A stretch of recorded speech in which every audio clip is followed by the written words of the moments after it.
Hey guys, tara samahan niyo naman ako magluto ng budget-friendly na spaghetti. So mamaya i-explain ko bakit budget-friendly ito. Una, niluto ko muna ang aking pasta noodles according to package instructions. So depende kung anong brand ang bibilhin yung pasta noodles, kung ilang minutes nyo lulutuin ito.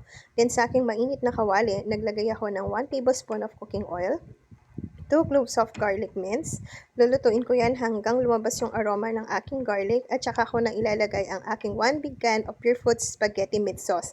Nabili ko po yan, 89 pesos lang. So kahit iinit nyo lang, wala na kayong ilagay, kahit ano, pwede na. Then naglagay din ako ng 2 pirasong hotdogs. Kinat ko lang into smaller pieces. 2 tablespoon of ketchup para may konting tamis. May nakita akong green bell pepper sa aking fridge. So, naglagay din ako. Hahaluin ko at lulutuin ko for about 3 minutes. Then, maglalagay naman ako ng grated cheese. Again, ulit-ulitin ko po kahit wala kayong ilagay sa spaghetti sauce na to. Init nyo lang or i-microwave, pwede nyo siyang kainin.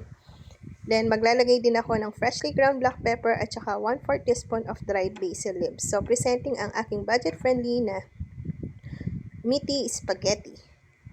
So, ayan, itsura pa lang, napakasarap na. Nag-top din ako ng Parmesan cheese on top.